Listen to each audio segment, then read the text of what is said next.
Pond, episode 20. Oh, yeah. We made it to 20. Yeah. It's a massive achievement. Special. Yeah, there's nothing too special about it. The podcast is not old enough to drink yet. That being said, we've drank on this podcast a few times. Yeah, while we were underage. Yeah, well, don't tell anybody. Tonight we're steering clear of the alcohol and both going for energy drinks. So we both need energy. Jeremy Lance, DJ Schweitzer, by the way. How was your week, buddy? My week was pretty crazy. Yeah? Yeah. Do anything fun? I did do some fun stuff. I mean, it was the holidays. It was the holidays. Christmas. Yeah, Christmas, you know. Boxing Day. Everyone loves Boxing Day. But things got a little bit crazy after Boxing Day for me. How so? My daughter was born. Oh! Yeah. Congratulations. Thanks, man. Thanks. I actually did buy you a gift, but since your daughter jumped the gun on us, it's not here yet. Okay. Well, she was not expected yet. Okay. Well, I appreciate it. So it's in her advance. fault, is what I'm saying. It is really her fault. We weren't expecting her to come until early January, and yet here she is. So, hello, tax break. Hey, there you go. Trying to pull the positives out of this right now. Slide it right under there. Not that my daughter being born isn't really positive, but it's been rather exhausting. So yeah, there's a little bit of that happens. Yeah. So I'm running on fumes here, folks, and I apologize in advance. Jeremy, I also apologize in advance because you're going to have to do some editing on this one. As opposed to those other weeks where Where I'm perfect. I'm perfect. We're both just on top of things. Fire. Yeah. Holiday season kind of about ready to wrap up as we got New Year's probably right now when you're listening to it. Probably either New Year's Eve, New Year's Day. It may be 2014. It might be. So, Happy New Year. Presently, it's still 2013. While we're recording this. It's Monday night. Gave you a little extra time since, you just brought your daughter home yesterday. Yeah, first day at home, made it through the first night. Did you make it through the first night? We survived. I'm here talking, so we did okay. How much sleep? I probably got 5 hours of sleep last night. Okay. Total. How many hours did your wife get? She got less. Yeah, she got some earlier in the day, so we're trying to trade off on times when we sleep. So that's what I told her too. Oh yes. No, we're trading off. I'm sure that I'm going to end up with more sleep. So thanks in advance, Mrs. Wrong Side of the Pond. But with the holidays means a lot of football crammed into not a lot of time. No, and thank you, daughter, for not coming during Boxing Day. Well, more importantly, I mean, you wouldn't want to look back and your daughter say, "What do you remember about my birthday?" And you go, the day of your birth, Tottenham drew 1-1 with West Brom. Yeah. So that's what I remember. Yeah, that definitely, she missed that one by crappy day. Result. Yeah, crappy result. So, way to go, dear. We didn't want to break you in on that one. Let's just get right into it. Yeah, let's talk about some Boxing Day fixtures. Let's talk about the Boxing Day fixtures. We got to start, though, with the big matchup of the day. Man City 2, Liverpool 1. The first of several sad moments for Liverpool fans. A long week for Liverpool. It was a long week. So not only did they start things off with City, but then at the weekend they had to face off against your boys in blue from Chelsea. Juggernauts. Yeah, the Juggernauts. So a rough start to the week for the Reds as they went down to Man City 2-1. Yeah. I don't feel like they were ever really out of this game. Oh, absolutely not. It was a good watch. Mm-hmm. Liverpool, they jump out ahead pretty early on. Thanks to a Coutinho goal. Yeah, and they possibly could have had that other one where Sterling gets called off sides. He wasn't. He was at 2 paces in. We heard about that on Twitter a bit. There was a few comments made. Yeah, here and there. So some people you would say would be up in arms. Maybe. But, right after that Coutinho score, so that it was like, all is well. Yeah. We didn't need that penalty. Yeah, we got that. And then City turned it on. Yeah, they really did kind of snap themselves back to life once that Liverpool goal went in. Yeah, obviously playing without Sergio Aguero. Mm-hmm. So it was the captain, Vincent Kompany, and then eventually Negredo stepping up. Yeah, so Kompany, that's a couple goals for him in the last few games. Yeah. 2 for City, 1 spectacularly against City. So he's in some great form, at least at putting balls into the back of the net at the moment. And then Negredo, who's also in a bit of fine form himself, scored another one for the Light Blues right before the half. Yeah, but you're right. Liverpool never really out of this one. Anytime you have Suarez lurking around, you're not out. No. Because we've talked about this before. Anytime he gets the ball and he's in that attacking end, you're thinking he's going to probably score. He may. He may very well make you look silly. He's going to just bob and weave his way through about 4 guys and then cut one in. Or fall, and then while he's falling, still hit it in, like he did at the beginning of the year. Yeah, that's true. That's very true. But I will say this about Suarez. Over the holiday period, I think he looked a little tired. He took the holiday off from scoring. At least, yeah, he didn't net at all, which is what allowed a few teams to sneak back above him in the scoring charts. Yeah, our Suarez is greater than list, looking a little small. Yeah, we'll check out that list once we talk about Liverpool's second match. And, Liverpool, they go into the holiday season riding high. I mean, they had they had a chance to have sole possession of first. Mm-hmm. They had opportunity to really ride through the holiday season as the top dog, and instead find themselves down a few steps. Yeah, somebody cue Tom Petty's Free Fallin'. Mm-hmm. That would be an accurate description. In a very short period of time, taking a bit of a tumble. Well, it's funny. We knew this was going to be a tough stretch for Liverpool, regardless of where they were at this point in the season in the table. Facing off against a City and Chelsea side in a very short time span is a tough task for any team in the Premier League. What really made this, kind of a more interesting storyline with Liverpool not picking up any points during this period was the fact that the narrative going in was the last time a Premier League side led at Christmas that didn't win the Premier League at the end of the season. I think they were called Liverpool. Yeah, it was Liverpool. So had a lot of Liverpool fans telling me about how they were top of the table. I told them not to count any. We talked about it in the last podcast. Yeah. A lot of people just kind of tooting that horn. Way too early. And after a disastrous stretch, maybe they're feeling a little sheepish right now. Well, you feel bad for them in a way. Yeah, I do. On the other side of the ball, City, holy crap. Yeah. So, they, again, at home, City are ridiculous. Yeah. It's kind of fun to watch as long as they're not playing against your team, which makes things a little bit more interesting. But they are by far on form the best team in the Premier League right now. Yeah, I would say so. It was a great back and forth affair, but City at home is the last team you want to play right now. Yeah. You're going to concede. You'll take United at home. Mm-hmm. You'll take Arsenal at home. Probably even take Chelsea at home. Let's move over to United, though. They did, as we said, get the 6 points on the week. Mm-hmm. Had to do it the hard way, though. Hull City 2, Manchester United 3. Hull goes up early. Yeah. 2-0 early. They jumped out to a quick lead. We've talked about this a couple times this year. They have the third best record in the league at the moment at home, behind Everton and Man City. And they really did kind of put United under a lot of pressure early on. It really took United a long time to actually get warmed up and into this match. It wasn't like they immediately responded to Hull going up. They had to really work hard to find find their way back in. Yeah, they finally did get in there. Smalling, Rooney get the 2 goals to bring things level. And then Hull never went away. Nope. And then in the 65th minute, James Chester, who had one of the goals early on. Mm-hmm. I think he had the first one. Yeah, he did. He opened the scoring probably 5 minutes in. Blast one into his own net. Yeah. Another quality finish. It was a great finish. Yeah. He got a piece of that one.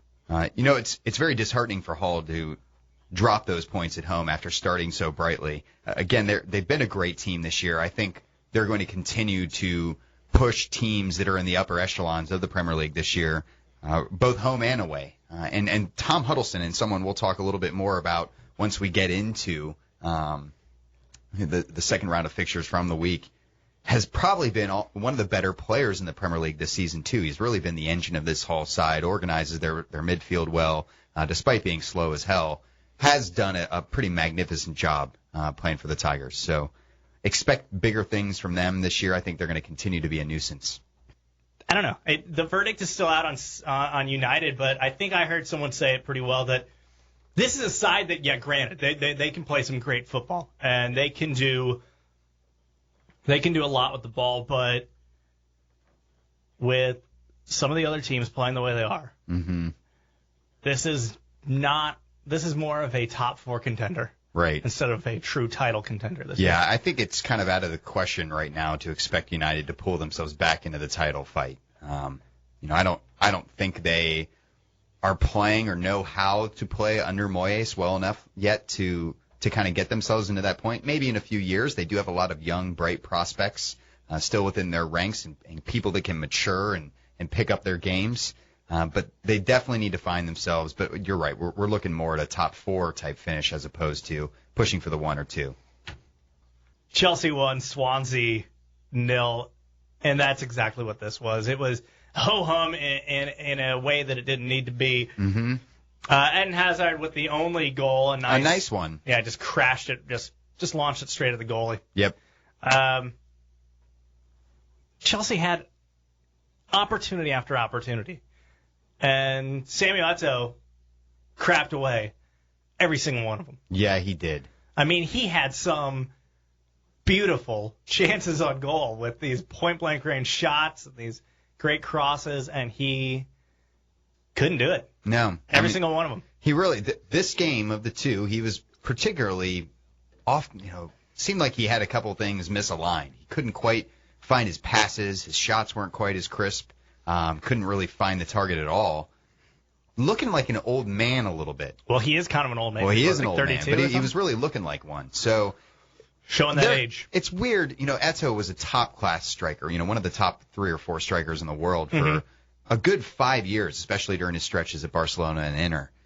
I was always a little skeptical of Chelsea bringing him in this year because he does seem a little over the hill in my. Well, that makes 2 of us. Yeah, but he may have redeemed himself a little bit later in the week. He might have, but you're right. He is 32, and doesn't it kind of, as a Premier League fan, it frustrates me that, and I know I almost sound like an MLS fan, but we're getting the tail end of the Eto'o career. Yeah. Like, what could have been if he came more in his prime? Well, he'd been linked to Chelsea for ages. Probably 5-6 years he was linked to Chelsea. Yeah, so, this seems like a move that should have been made 5 or 6 years ago, and it didn't. And once Mourinho came back, he's like, hey, remember when I tried to sign Eto'o? I'm going to do it now. Now that it's free. Yeah, now that it was a free transfer. Doesn't cost anything, Roman. Let's bring him in. So, yeah, I agree with you. It's a weird, puzzling move. It's not surprising at all that we're seeing him linked off to MLS for next season. He's already kind of heading into that phase. So, we'll see where his season pans out, but like I said, he had a little bit better end to his week. Which, by the way, let's hit that real quick. Currently now, 3 Chelsea players linked with MLS moves. So that's Eto'o. We talked about him. Yeah. Lampard, which is like every transfer window, we see Lampard's linked to MLS over what, the last 2 to 3 years. Yeah, going to LA. It's always been going to LA. His fiance is a TV presenter, so it would help her career, kind of like it helped someone else's career when her husband moved to LA. Did Victoria Beckham's career really take off? And not again in more like fashion line, kind of the other stuff, kind of more of the build the profile, not exactly the celebrity life. Yeah, not exactly my music career's off the ground again. Yeah, I do remember she had like a reality TV show for a hot minute. Yeah, and it was terrible. I'm sure that was on. She was always E drunk. She was always drunk, and we never got to see Golden Balls himself. So I was a little disappointed about that one. What can you do? I just want to see David's smiley mug, man. You hear Lampard, you hear Eto'o, and now Ashley Cole is being linked. Cole's name has come up a couple times, probably also to L.A. because that's where everyone in MLS gets linked to. He's over the hill, but he's also someone who at one point in time was married to a celebrity. So maybe he'll, looking to settle down again. Well, I would imagine Ashley Cole, now that he's a single man, will probably be aiming to put himself wherever he can chase the most tail. Sure. So the most likely destinations, of course, are L.A. I would think he'd be gunning for Beckham's franchise in Miami since he already had, some history in Miami. So yeah, good history too. Yeah. good home wrecking history. Yeah, absolutely. Actually, I want to say, though, one of the clubs I heard him linked to, which you kind of have to remember that's not going to be a factor, is New York City. Oh, yeah. Remember, New York City, they're gonna chase some names. They're gonna chase some names because they can. Yeah, absolutely. And they can, we talk about what a big name designated player wants. Do you drop? Money. Right. And an American city they've heard of. Yeah, absolutely. No one wants to go to Kansas City or Columbus, Ohio. No, doesn't have the draw as a New York, Miami, and L.A. Maybe a Chicago.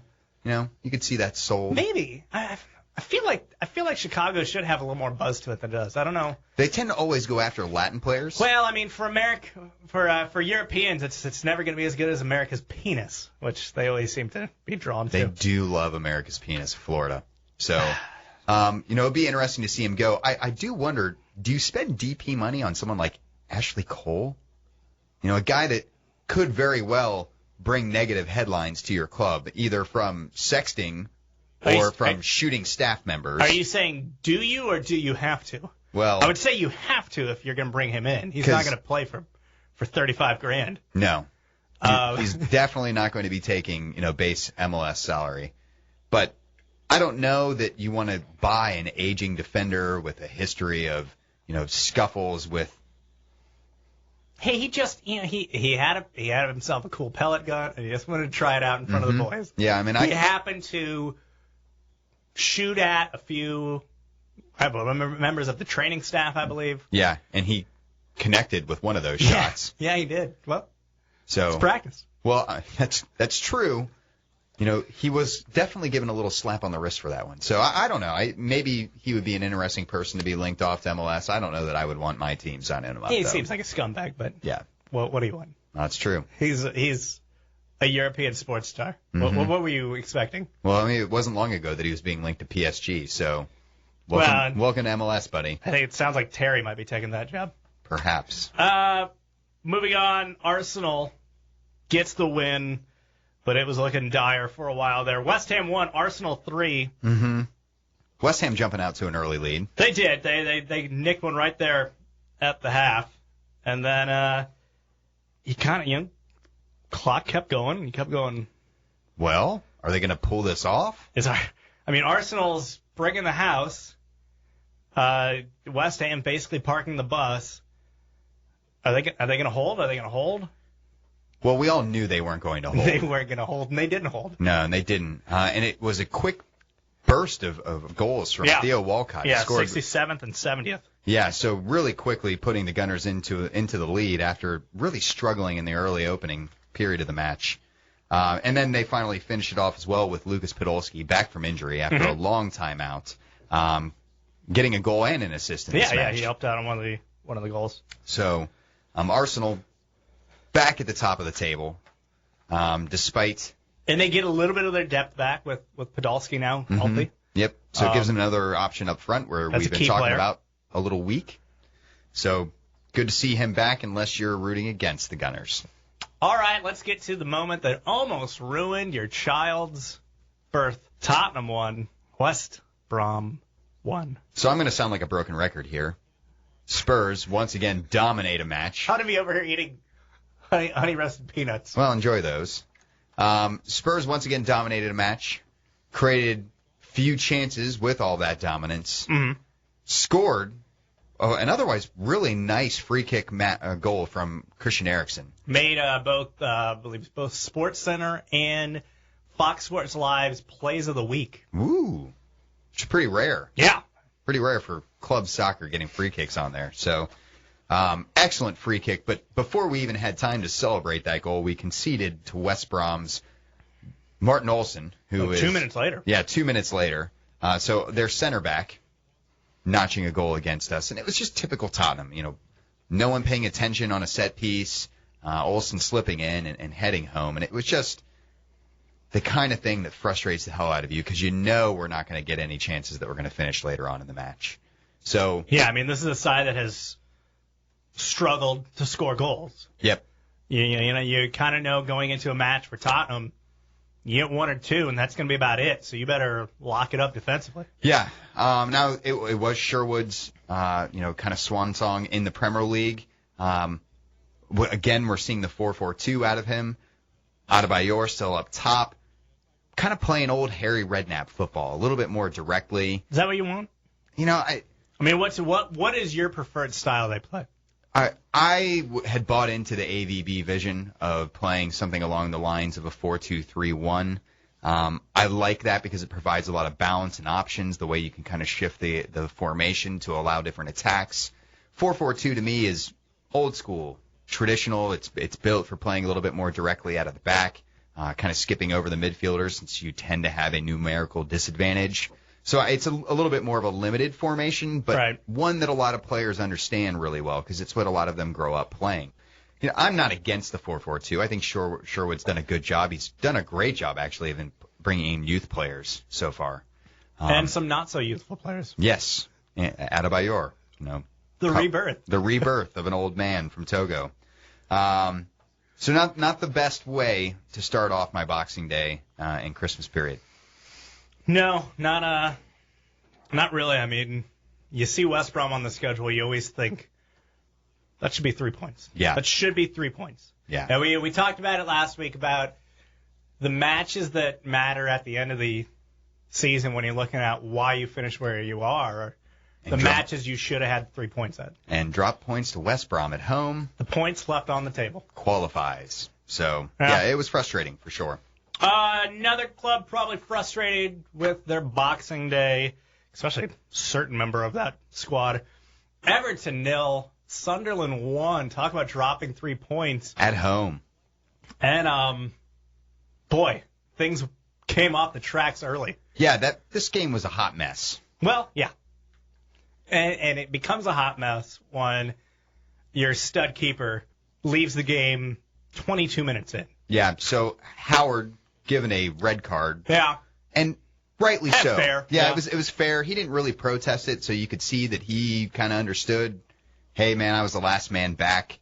There was a lot of controversy about how he was screwed over there, and I don't think he was screwed over. It's just the way the game works. I've seen it called a million times. Yeah. And to sit there and go, oh, maybe you should, that's... Now, I do think red cards on last man back when it's called on the keeper does need to be evaluated because it's almost a triple punishment for the team. Sure. The goalkeeper does need to commit as far as where he's going with, his save. And every once in a while you're going to miss on those things. And to not only, one, give the keeper a red card. Sure. He's out. He's out, yeah. You also are giving them a penalty, so there's a second kind of knock up there. And then third is you have to sub another field player out to replace the goalkeeper. For a keeper, yeah. Yeah, so you're taking a lot of punishment there. It just seems overly harsh for a foul like that. So you're saying that you think that they should be a little more lenient with keepers just because of how much of a burden it is to take on a red card to a keeper. Well, everything you have to do. Yeah, I think it has a really drastic effect on the match, and not that other red cards and penalties can't have a drastic effect. But you're right. There is much more than happens right for now, a keeper to go out. This is me just bitching. I don't have a solid solution to this. And do you only award goalkeepers yellow cards, and then you get into this sticky situation of a goalkeeper could intentionally bring someone down and know he's only going to get a yellow card and have to defend a penalty from this point. Howard's also been really prone to getting cards this year, too. He's 1 card away from actually having to face a suspension. So maybe this is a little bit of an issue for Timmy. Food for thought. Yeah, no, is it what he's doing? Like, is he just playing out too much, or is he just trying to be way too aggressive and do too much? I think he is a little aggressive. His reflexes are maybe a little bit slower. He is getting up there in years at this point. But he's also picked up a few for dissent. So it seems a little odd, dissent and time wasting. So almost the opposite for a guy who should be getting older. You look at someone like Brad Friedel and you're like, man, that's a wise old man that's playing out there. Like, he's got years of football just spilling from him. And the people around him seem to benefit from it. Howard's almost had this reverse effect where he's gotten a little immature and petulant with his responses to fouls not going his way or calls not going his way. So I wonder if this is a concern for Howard as he's getting a little bit older. Is it like, hey, I'm getting older, And this is how I'm dealing with it. And I'm not putting up with this crap anymore. Yeah, typical old man, get off my lawn. Crotchety old man. So it may be something to keep an eye on moving forward for Howard. Sunderland converts the PK, as almost always is the case, when you have a goalie come in cold off the bench. Yeah, not normally a situation where you're going to make the save. No. A couple other matches from Boxing Day. Villa, 0, Crystal Palace, 1. Nice little winner there by Dwight Gale. Late. 2 minutes into added time. Yeah. So Gale, kind of one of my favorites this year. He hasn't been playing quite as well as he had been earlier on in the season. He's been quiet lately. He has been, but a big win for Palace as they've been down in the relegation spots, kind of creeping their way up out of them. And Villa continuing to look abject, especially at home. Yeah. So something to really be worried about there for our boy Brad Guzan. Norwich City 1, Fulham 2. Just have to bring up the man who scored the winner. Mm-hmm. Your favorite, Scotty Parker. Scotty Parker. So he didn't score at all during his time at Spurs, and it had actually been quite a while since he had scored for West Ham prior to that. That was going to be brought up. Yeah, so good for Scotty Parker. Glad to see him get it on there. Celebrate his hair just a little bit more. Probably a little bit of a cap to a guy's fading career. But a good performance from Fulham, one they've needed of late, but certainly didn't get 2 of this week. But we'll get on to them a little bit later on. Another one in there, kind of a big result at home, which was kind of rare over this set of fixtures, was Newcastle 5, Stoke 1. Stoke actually started off the scoring with Asaidi getting a penalty, but then a quick fire burst from Remy late in the second half, one from Cabaye, Gouffran, and Cisse with a late penalty. This was against how many men, though? 9. Yeah, so Stoke being Stoke. Yeah. Picking up a couple red cards. Not a good result at all for the Potters. They've been an embarrassment this year in a lot of ways. Yeah. Because they have talent. They do. They have some quality players. They play like crap most of the year. Yeah. They either grind one out. Yeah, well, grind one out or sleepwalk their way to a 0-0 draw. Mm-hmm. Or they just get completely shelled. Yeah. So. Or they beat Chelsea. You just never know. One of those options. You never know. One other match that happened, and it had some ramifications that we thought were going to be put on a little more hold than they ended up being. Yep. So Cardiff City 0, Southampton 3. So getting Southampton kind of chugging along. Yeah, I think they're waking up a little bit. They kind of. December had not been good to them. No, it hadn't. So it was a good end to their month, or a good beginning end to their month. So we had heard that Malky Mackay and Vincent Tan were going to have a meeting. They were.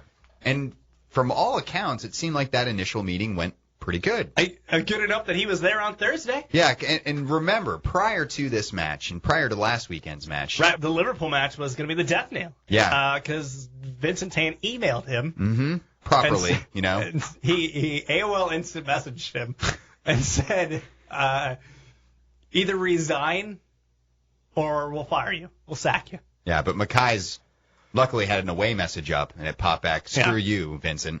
It was actually just the lyrics to like an Oasis song. Yeah, it really was. That's how everyone's away messages always were. Oh, yeah. Song lyrics, man. That's where it was at. The subliminal song lyrics. Mm-hmm. Just tell a lot of tales. Guess what I'm thinking about, folks. Guess who I'm mad at right now. Yeah. This song's a nice F you to this guy. Figure it out. Who is it? So, there was a lot of contention between owner Vincent Tan and Malky Mackay in the lead up to the last match, but they had a get-together and seemed to mend fences well enough that Malky was allowed to take the reins again this weekend at home against Southampton. So he was out there. Southampton cruised to a comfortable win, and Vincent decides, I'm going to go back to my instincts. You're out of here. Look good, yeah. Absolutely. They look great. So he ends up sacking Mackay after promising him he wouldn't sack him. This was, a Friday morning sacking? It was a Friday morning sacking. I was reading it in the hospital, actually. Yeah. So, did it happen around the same time? It did. I remember when I finally picked up my phone and looked at it and went, Vincent Tan fired Malky. So, big ramifications for the Bluebirds, Dragons, and Blue Dragon Birds? The Blue Dragon that Birds. Are red? I actually wrote a full article on this on the blog, so if you want to take a chance, go out there and read my article, Tandemonium. Ooh. Yeah. That's a... Punny. Bad punny. Well, I wasn't going to go there. Yeah, it's all right. I'll let you say it. It's all right. The weekend had matches as well. It did. So could we really quickly talk about how ludicrous it is that they're having professional players potentially play 2 league matches 48 hours. 48 hours apart? Isn't that ridiculous? It's not favorable. No. And on top of the fact, there are a lot of other fixtures that are going on this time of year. Champions League for the leagues or the teams at the top of the league. FA Cup matches that are coming up quickly after the new year. This weekend, and we got the Capital One Cup, semis are like 2 days later. Yeah. So it's a lot of fixture congestion. This comes up every year at this time, and I think it's time the FA really takes a look at this. They need a winter break. Well, the insane thing is, this is like crazy. You're playing every 2 to 3 days period of the year. Where everywhere else in Europe, this is where you start your winter break. Yeah. We're seeing Real Madrid and PSG fly to Doha, Qatar to play a completely pointless friendly, which you can tell how slow of a news day it was because one of the lead stories on ESPN FC was how Gareth Bale would be missing that said pointless friendly. So that's tragic. That's what everyone else in Europe is doing right now. But over in England, we have guys potentially playing 4 matches in a 2 to 3 week time frame for really critical games. And we're seeing a lot of relegation. Look at what Liverpool had to go through. Yeah, exactly. So, I mean, they aren't really playing in a lot of other cup competitions at the moment, which is helping them. No. But at the same time, it's kind of crazy, so I did want to bring that up. But let's get on to the weekend fixtures. Let's get on to it, and we'll start with the match that we all knew was going to be amazing, great, and awesome. We knew it was going to be the one that we all wanted to watch. Hull City 6, Fulham 0. Holy crap.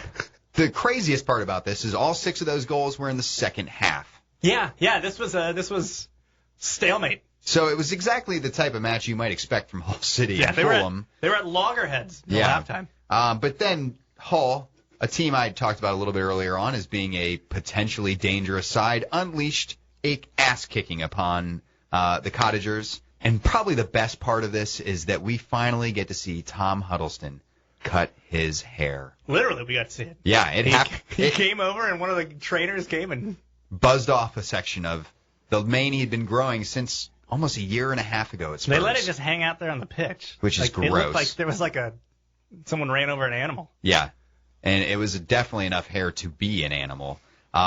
Only something you can really do as a goal celebration when you're up 4-0.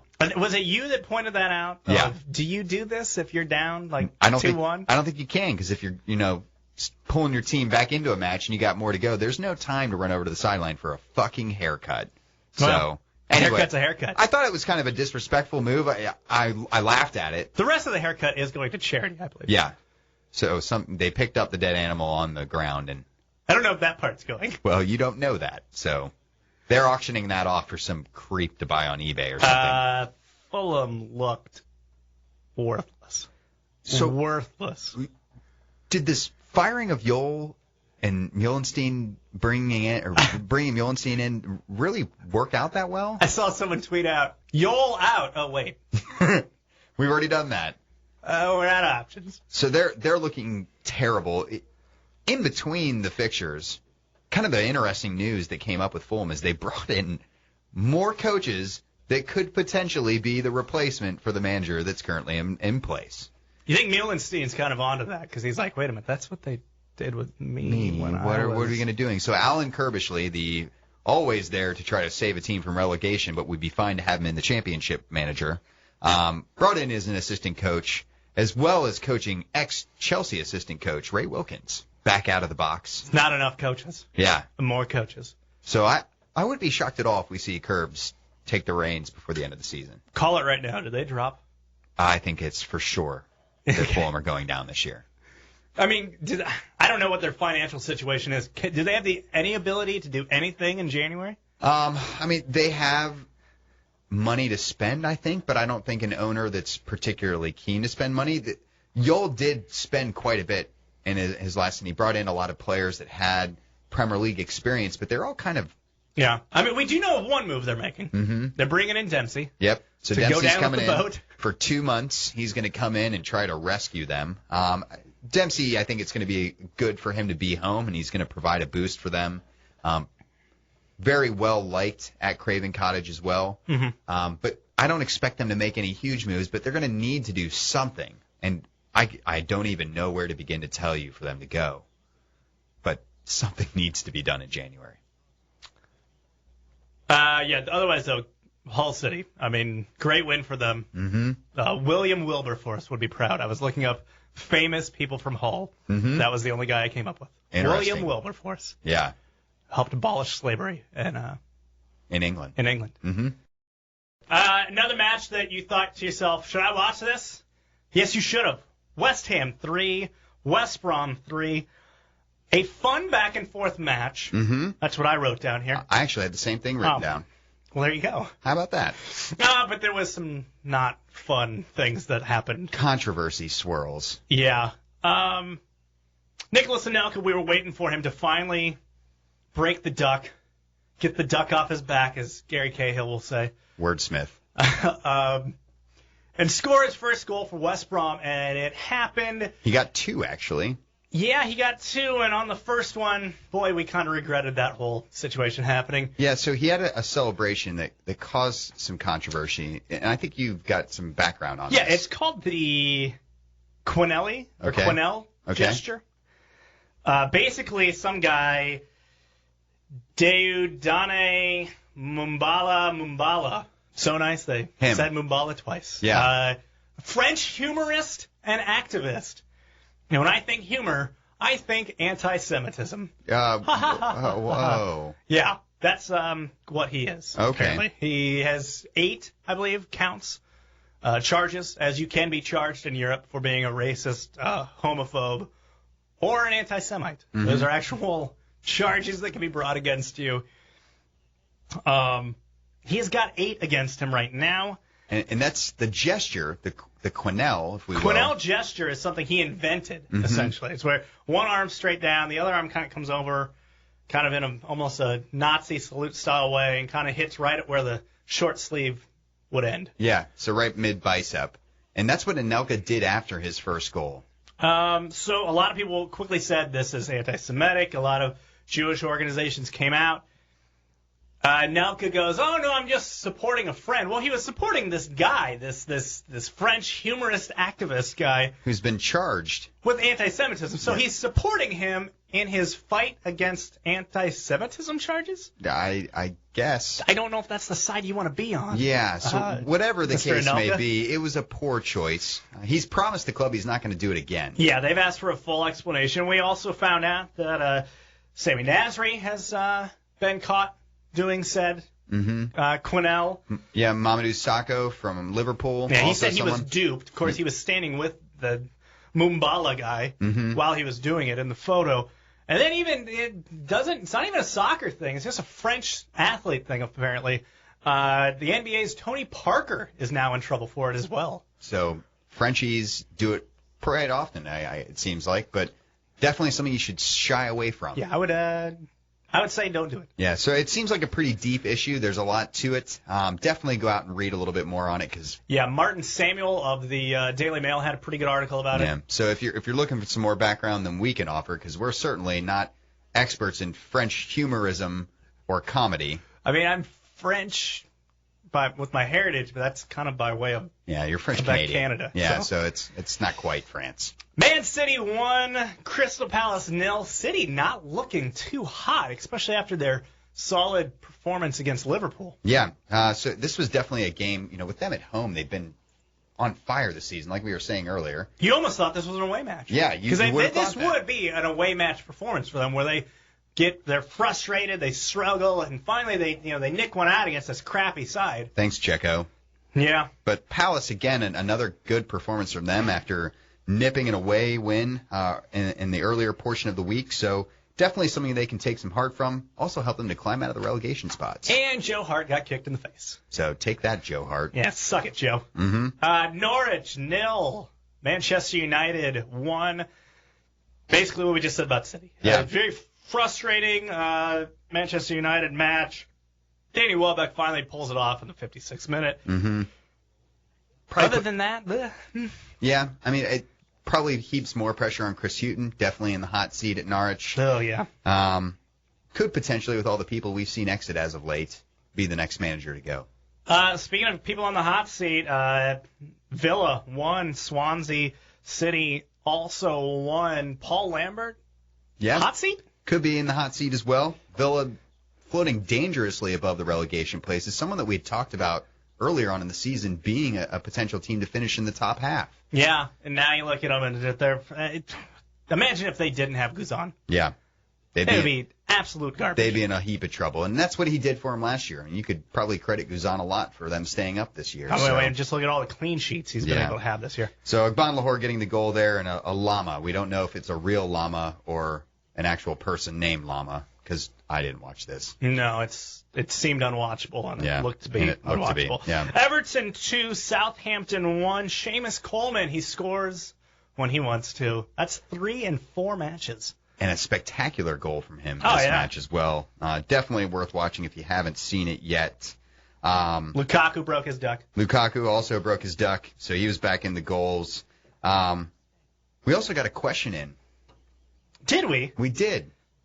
This week. About Everton? About Everton. Who would care about Everton? Well, actually, I think it's your brother. Oh, my brother Josh? He sent in a question wanting us to elaborate on what we thought Everton's chances were of finishing either in the Champions League or Europa League places. Well, first I would pose, obviously, Champions League, huge accomplishment for any side if you make it. I mean, it's a big deal. It's a trophy. If you're Arsene Wenger, it's a trophy. Yeah. Would Europa still be a success, though? If you're Everton and you finish in that top 6 this year with City possibly getting one of the League Cups, so that adds a spot. Mm-hmm. Would that be a success? So I think, first off, they definitely are capable of finishing in those places. I mean, for Champions League, you're talking about a lot of other things need to happen because you're talking about 7 or 8 clubs that are pushing for that, those 4 spots. Yeah. And Everton do have some experience playing in the Europa League, and I think it's definitely an accomplishment for them. It's probably a tournament they're more well-suited for in the long term to play in. The last time Everton did qualify for the Champions League, it's probably about 7 or 8 years back. Yeah. They finished in the 4th spot, and they didn't make it out of the qualifying round. So it would be a big monkey for them to get off their back, but also a big ask, in particular because a lot of their prominent players are there on loan right now. So Lukaku, we talked about a moment ago. He may be going back to Chelsea. It's really whatever way the wind blows with old Jose Mourinho. Yeah. Does he want to continue being stubborn there? But we could speculate he may go back.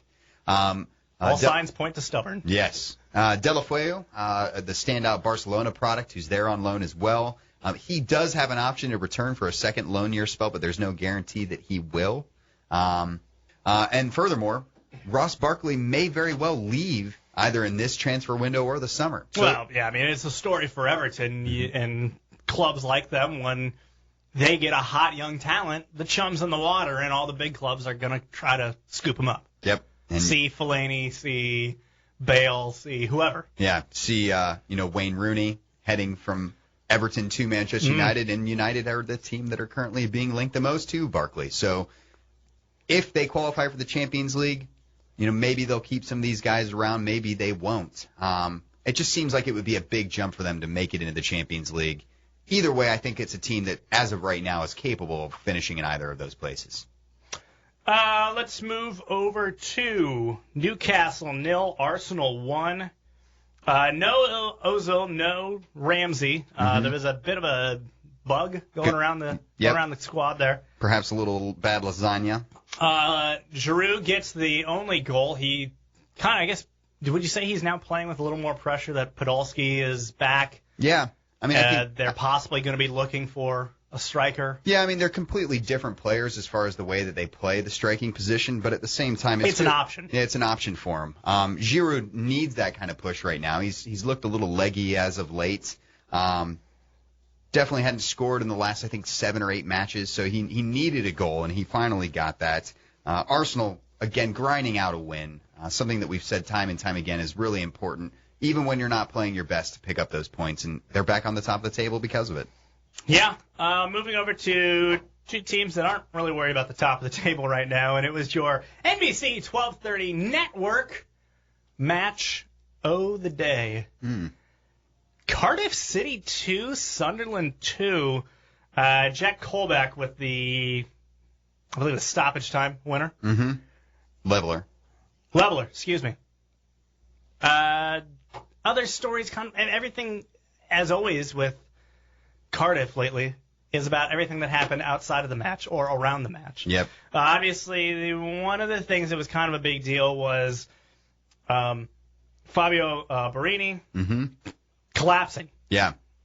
Losing consciousness. And supposedly, an ambulance had to be called to the stadium. Which I had it back and forth with someone actually at this match on Twitter, because I kind of threw that out there on Twitter, like, how is there possibly no ambulance already there? I mean, here in America, if a high school football team is playing, there's an ambulance. There's an ambulance there, yeah. So I think if you said correctly, the guy that you were talking with said there's almost always one there now. There should be. Yeah, after the Fabrice Muamba incident last year where he basically died on pitch at Tottenham and they were able to revive him thanks to the expert medical staff there. But that rule was kind of put in place to say, hey, we need to have one there. And Barini, luckily, he's come out of it fine. Which you would think they wouldn't need that incident to realize in 2013. Probably need to get an ambulance. Kind of just chilling there. Yeah. Of course, I did throw out, and the guy that Cardiff City fan, he kind of agreed. Maybe Vincent Tan didn't want to pay for one. Maybe. An ambulance just sit there running the whole time. Yeah, that seems expensive. Not doing much. He could have potentially hired in his own ambulance crew, maybe a Borat type. Yeah, come in to doesn't quite understand the English GPS unit that's in the ambulance, and he just got lost. So that's why he wasn't there yet. It's an old hearse that they've fitted to the ambulance. Some cheap sirens they bought. And then the other thing, of course, Vincent Tan, you got to bring it up. He booed his squad at the end of the match? Was he booing his squad, or was he booing the people that were booing him?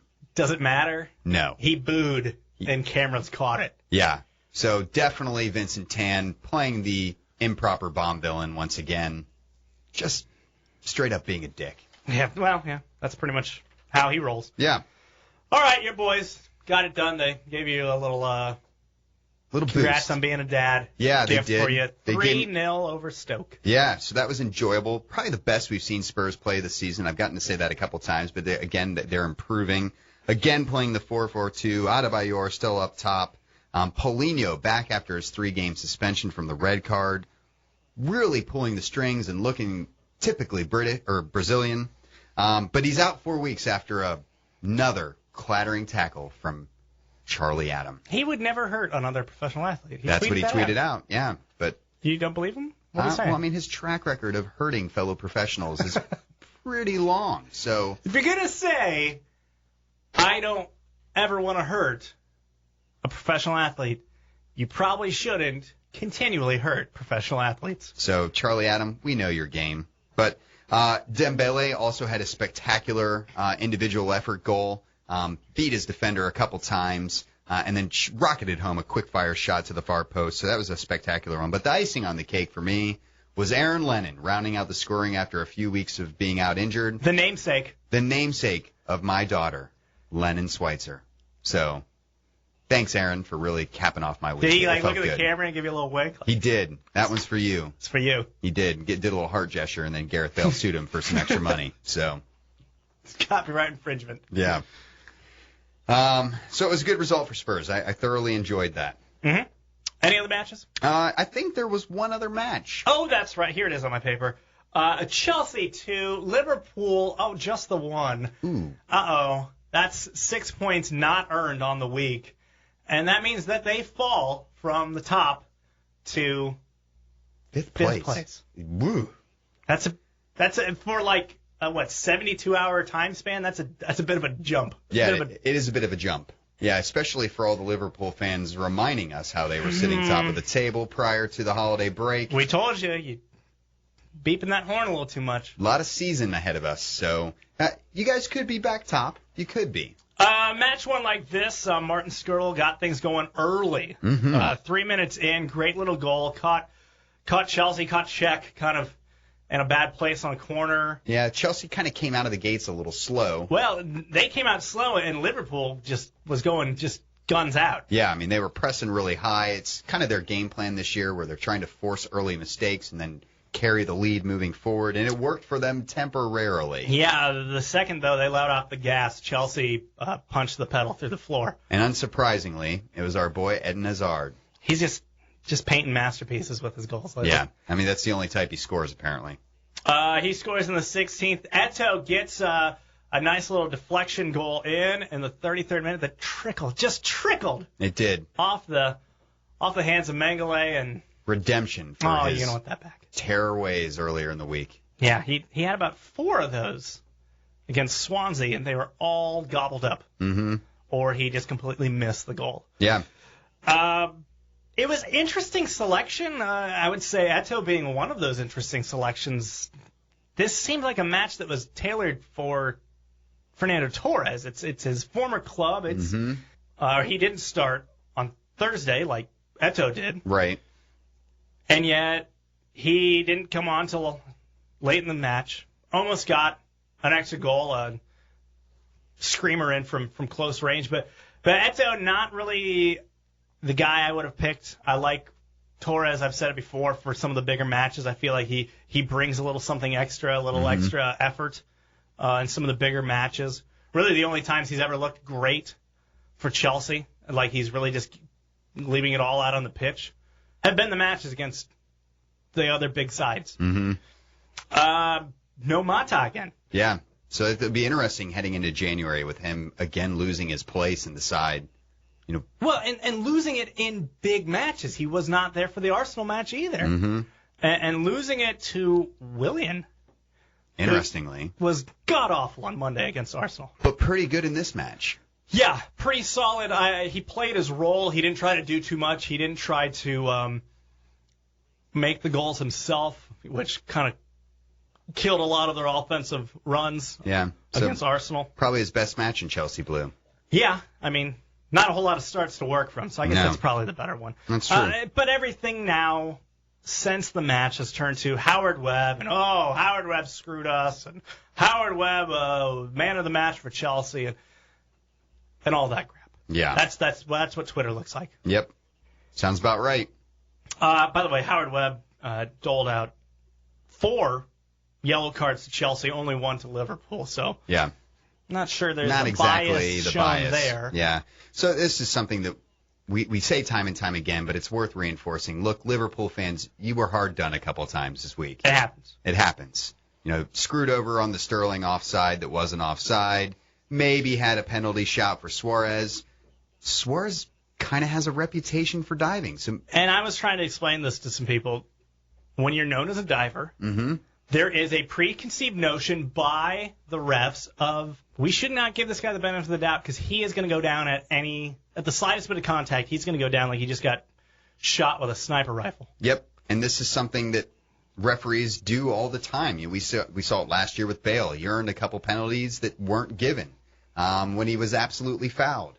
We've seen it before with players like Ashley Young who have a bad reputation of diving and they've been denied legit opportunities. But it works both ways. Yeah. You'll see, you're going to lose out on some chances you probably should have had for a penalty, but there's also going to be some times where you do go down on the slightest bit of contact and you get the call. Right. So it wasn't long ago that Liverpool were receiving benefit of this type. Yeah, so, of Suarez just being shot out of a cannon. Mm-hmm. So what was Mourinho called it an acrobatic diver? Yes, he did call him an acrobatic diver. So, look, Liverpool fans, you're going to get some more that go your way this season that you shouldn't have gotten, and you're going to have some more that don't go your favor when it should have gone your way. And the holiday season was not kind to you. And it wasn't kind to you, so you probably have some karma coming for you. Hang in there. This league is tight. You could find yourself at the top again. You could not. We'll have to see how it plays out. Speaking of the top, let's look at the table real quick. Arsenal on top, 42 points. Manchester City right behind them, 41 points. With that daunting plus 33 on the goal differential. Jeez. Just a mountain. Chelsea in third with 40 points. Fourth place, Everton, 37 points. There you go, Mr. Lance. Liverpool in the Europa spot with 36 points. Manchester United in sixth, 34. Your boys also have 34. They're in seventh. Newcastle in eighth with 33. Southampton still hovering in that 9 spot there. They have 27 points. And rounding out the top 10, Hull City with 23 points. Mm-hmm. So still super tight. We're talking about between 8th place and first. That's only 9 points total. So yeah. That's a really tight table. And pretty much anyone from 8th forward has an opportunity to get into the top 4. So we've got a long season ahead. We don't know how this is going to end out with tricky fixtures coming up for a lot of the top 4 teams. We could see a very different table by the next set of fixtures. Absolutely. The relegation battle looks like this. Crystal Palace climb out for the moment. Mm-hmm. They're in 17th place with 16 points. Fulham on goal differential is in the 18th spot. They have 16 points, but they are minus 22. And sinking quickly at that. Worst of the league as far as goal differential goes. West Ham in 19th. They kind of just showed up there. Yeah, I didn't even really know they were in this relegation battle, and suddenly they're knee-deep in it. We've talked about the fact that they've not been doing so well, but yeah, they just pop up there in 19th, 15 points. And then Sunderland's where Sunderland's been all year. At the basement. In the basement, 14 points. Hopefully they can scrape it out. Yeah, we'll see about that. So, tight table. We got some interesting fixtures that are coming up on January 1st. I think you've got a few of those lined up over there. Yeah, so your matches next week look like this. Well, for New Year's, you have Southampton and Chelsea, Liverpool against Hull. Liverpool looking to right the wrong that was that 3-1 defeat at Hull. And then United and Tottenham squaring off, kind of the marquee match of your New Year's Day. Yeah, so Spurs, last time they visited Old Trafford, pulled out a miraculous win. Clint Dempsey getting the late winner, Gareth Bale having a spectacular match. Neither one of them are there. Can Spurs carry this hot streak into this match? I don't know. So we'll wait and see. Let's quickly do this because we are wrapping up 2013. Yeah. We kind of put together, obviously, the FIFA calendar and everything doesn't work and fit neatly inside 1 year. Mm-hmm. But looking at 2013 and what we got soccer-wise within that year, let's talk about some bests and worsts of the year. Okay, so let's start off. What was one of your bests? I think the best overall, possibly one of the best things that has happened to soccer in quite some time, NBC taking over Premier League. They brought an element of professionalism to the Premier League that this country sorely needed. I love Rob Stone. Good guy. But that studio with Rebecca Lowe, both Robbies, Kyle Martino, which, look at that guy. He's really come into his own. He's become a fantastic studio analyst. Really has a great ability to digest games. I think of American studio analysts. You think of Lawless, Winalda, Twillman. I think Martino has jumped them all. Yeah. And he's just shown up. So, cheers to them. They're doing a great job. One of my pluses. Digital, also all the digital stuff they've added to it. Mm-hmm. Yeah, I mean, now having the opportunity to watch every game live, definitely not something that we had in the past. So, NBC, keep bringing it. You have some lessons to learn still, maybe on timing, maybe on, what games you actually show. Well, that's kind of a hard thing because with that 12:30 match, they had to play a crappy match this week. Mm-hmm.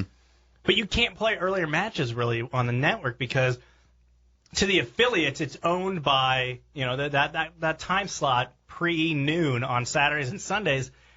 That's where you sell paid programming, religious programming, some of those around the house things, infomercials, yeah. And that's where you make a lot of your money. So they don't want to sit there and dump money that's going directly to them to air a soccer match that's going to get a couple thousand users. Yeah. So it's something that needs to be looked at. Maybe they can work with the Premier League to try to get some more ideal matches into that slot. But plenty positives to take from with NBC because you've really brightened up our Premier League lives. Do you got one for us? I do. So I'm going to stay on the domestic side as far as a plus. I'm going to talk about MLS Expansion. Okay, that is involved in my best and worst as well. Okay. So 2013 saw quite a few teams announced, so we're going to expect the new NYCFC up in New York. That was the first team to be announced earlier on this year. Manchester City's investment into that. As also the Yankees. And then probably the more highlighted. Two clubs I love. Yeah. Yes, absolutely. Said no one. On top of that, we also see Orlando City becoming the 20th team in MLS. This was on my best. This is what I'm really excited about. I harken back to USA-Mexico match, me and Rob Stone kind of just talking about the MLS and what they need to do, and he kept harping on the fact that they need to look for more Portlands and less New Yorks and LAs. New York and LA, yeah, they help pay the bills in some ways, and they help kind of with that national notoriety. Right. But it's things like Portland. It's cities like that you want to get where you have this unbelievable thirst for the game that turns into this just wild, rabid fan base that is all in. Yeah, and Orlando has that. They got 20,000 fans out to the USL Pro Final that was down in Orlando last year. They had fans out convincing their town, representatives and their county representatives that they need to give the money to provide the stadium that MLS said they had to get. So they've shown that a fan base can actually earn you an MLS side, and that's nothing but good for the league and for US soccer overall. Well, it's kind of the yin and yang of the New York thing and the Orlando situation. We see big money investors step up in New York. We see grassroots movement step up in Orlando. Yeah, and then kind of the same idea as New York. We haven't officially announced it yet, but we know it's coming. Is MLS back to Miami with David Beckham. Beckham FC. Beckham FC taking it out, most likely on South Beach. They've been looking at some space on the Inner Harbor. Well, Al Gore said that'll be flooded here soon, so that might not be a good idea. Well, they can play soccer underwater there then. I actually had that in my worst. Yeah. Miami is my worst. Yeah, so I don't know that Miami or New York really fit, the super positive of this, but let's look at it this way. Soccer overall, it's a good sign that we're able to expand at this rate. And MLS is taking a much smarter approach about this than they had taken in the past with their expansions. Soccer is on the upswing here. MLS expansion is a good indicator of that. And I think 2014 will continue to prove that point. Yeah, Miami. Yeah. You can't sell NFL tickets. You can't sell Major League Baseball tickets in a heavily Latin American community where baseball is huge. You can't sell tickets to the game. Live sporting events, not really a Miami thing. No.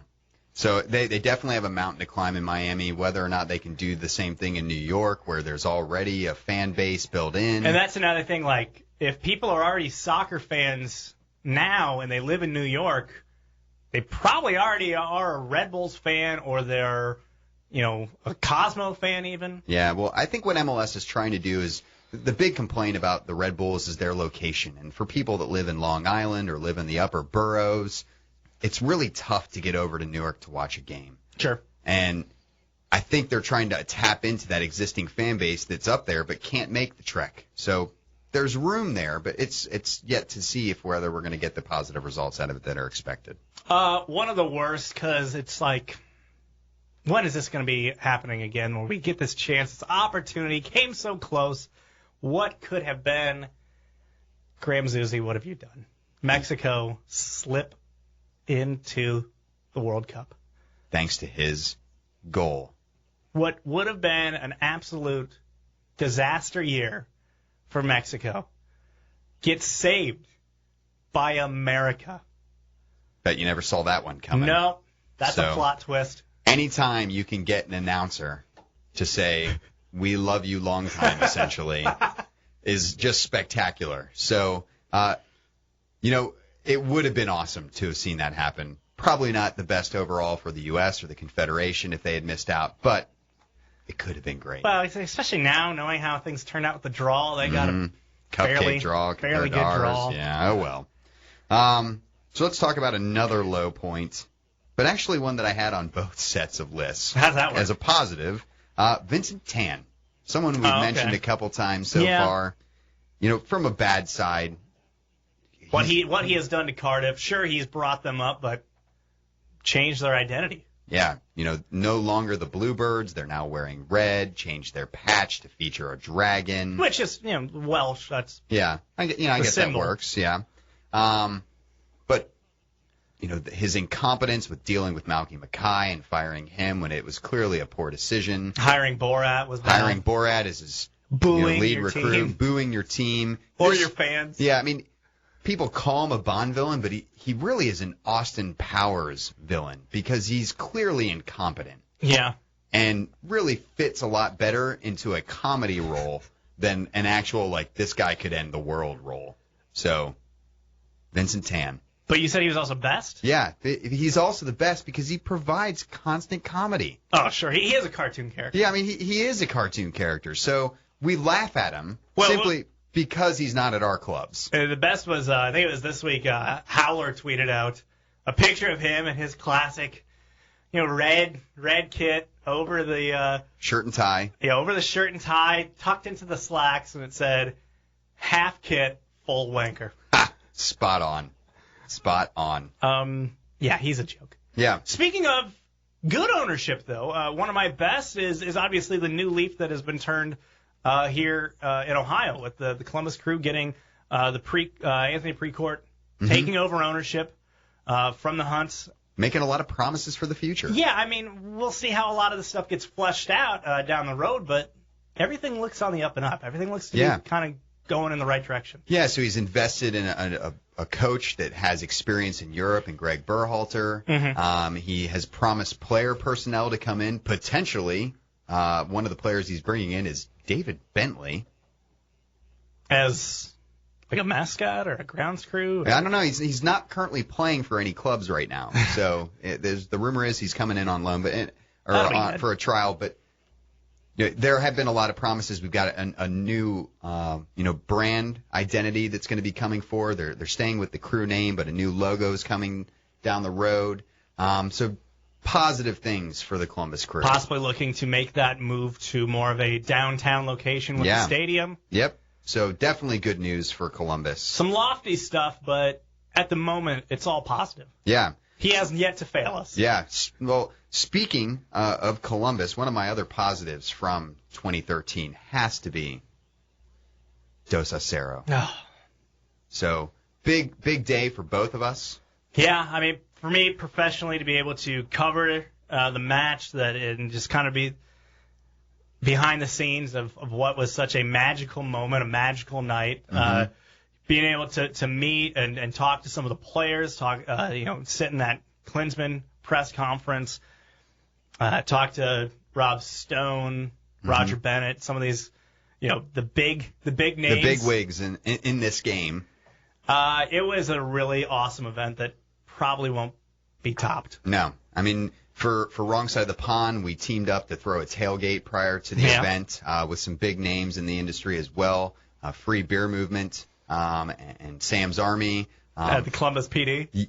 Yeah, they weren't invited, but they came. Teamed up. They did. But overall, the contribution's questionable. Yeah, absolutely. But overall, it was a great event, fabulous match. The atmosphere was electric, exactly what you would want from that type of one. Hopefully that means we'll get it the next time around. I don't see how they can not do it. They better. There might be a player mutiny. Yeah. I mean, the way that they were talking about it afterwards. Mm-hmm. Tim Howard might fight somebody. He may. He might draw straight red. Yes, he might. Another worst, we talked about NBC. Let's talk about TV that's not going well. Yeah. And that is, we're about a year plus in on beIN Sports' foray into existing and being a television network that serves up European soccer, a little CONCACAF action, and it's not good. No. It's just and there's zero improvement. No, it looks like they brought in Fox Soccer's previous team. Yeah. And reduced their budget.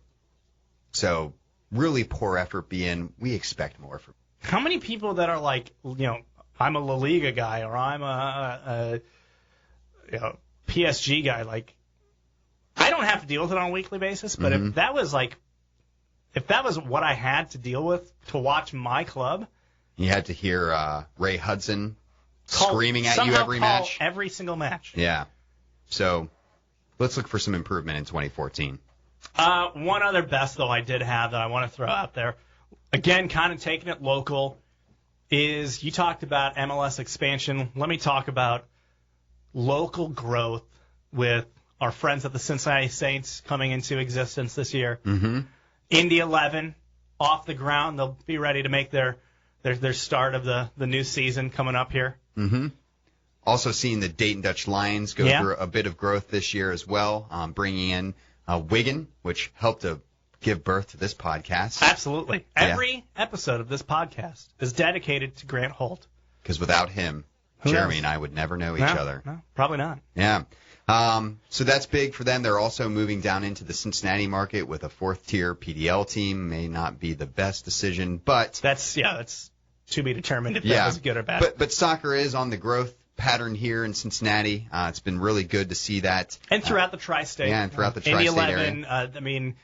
I was in Indy about a month back, and there's a healthy buzz about the Indy 11. Yeah. And they haven't played a match. Not yet, but here soon. So yeah. They even helped out in bringing in Chelsea to play Inter. Yeah. At Lucas Oil Field. That's huge. So local soccer on the rise. On the rise. One worse that I feel like we have to go over. Could probably make the list every year. FIFA. Yeah. What are they doing? Where do you want to start with this one? Well, we won't spend a whole lot of time on it. They've had some big things they've had to confront in 2013, and I would say that they failed every single time. Yeah, so, if we talk about Brazil 2014, not only are the stadiums behind and having deaths occur when cranes collapse, it seems almost on a weekly basis. Because I'm sure none of those injuries and deaths are related to them trying to hurry up because they're way behind schedule. No, not at all. But also, massive riots that they say won't happen during the World Cup, and let's all not hold our breath there. Because they had the trial run of the Federation Cup, and it was pretty big. It was kind of a disaster as far as riots and protests, and you almost got the sense that, does Brazil want this? Yeah. But then, on top of Brazil 2014, further out, Qatar 2022. Looks, already a mess. Yeah, already a mess. We could talk about human rights violations. We could talk about the evident bribery that landed the tournament there in the first place. And come on, Bill Clinton, why didn't you take a bribe? He should have brought his saxophone and seduced Sepp Blatter. Yeah, put on the blue dress. Well, you never know what Sepp's into. Bastards, as always. Just clean up your act, guys. It's really getting old at this point. It's painful as much as you and I love soccer to know that the guys at the very top of the pyramid are just absolute scumbags. Yeah. But isn't that always the case? You don't want it to be, but a lot of times, that kind of ends up to be the case. Yeah, but I did have one more positive for us. Okay, good. End on a high note. That was kind of sucky. Yeah. The birth of the Wrong Side of the Pond podcast. Oh, that's right. Yeah. So 20 Once episodes again, thank in. you, Grant Holt. Yeah, thanks, Grant Holt. But 20 episodes in, thank you all for listening. It's been a fun first 20 episodes, a privilege to have you guys listening to us. We'll be recording, of course, into 2014. Gonna sound different. We're gonna switch up our recording location, so get ready for that. Yeah, might sound different. Mm-hmm. By different, I do mean worse. But we'll work through it. It'll be all right. We'll work through it. We'll start to sound like other podcasts. Yeah. We did have one thing over a lot of podcasts, which was we were in a nice professional studio. That's going to change for a little bit. We're going rogue. We're going guerrilla style. Yeah. But the positives to this, we will be able to do some live events. We'll be mobile, yeah. We'll be mobile, so expect potential events maybe live down in Cincinnati at Rhine House, potentially over in Indianapolis for the launch of the Indy 11. Mm-hmm. So stay tuned. We definitely have some big things in the works for that. But overall, 2014, it's around the corner, looking bright. Absolutely. I guess looking to next weekend action to look forward to FA Cup. No Premier League, it's FA Cup time. Yeah. So a lot of matches of teams you know nothing about. Yeah. Blackburn, Man City, Southampton, Burnley. Burnley being one of the big clubs in the championship side right now. Derby County, Chelsea. A lowly Chelsea has to go to mighty Derby County. Mm-hmm. And then Arsenal, Tottenham. Yeah. Kind of the big one. That is the big one, so that'll be an interesting match. I can't believe you're not excited for Kidderminster Harriers versus Peterborough United. Well, I would be if I knew of any way possible to actually view that. Yeah. Now, I do want to point this out because I kind of just came across this discovery this week. FoxSportsGo.com. So a lot of you might be familiar with Fox Soccer to Go. Mm-hmm. This is a little different. I don't know how many providers it's currently with, just kind of like the NBC thing. Yeah. It depends on who your cable company is. If they've signed into this whole thing yet. But it allows you to watch Fox Sports 1 and Fox Sports 2, which is where the FA Cup will be. So more matches hopefully available for us. Hopefully. So you check that out if you have that available to you. Let us know how it is. Yeah. Yeah. Yeah, I'll be testing it out. All right. All right, that's it. I think we'll see you in 2014. Sounds good. Bye. See ya.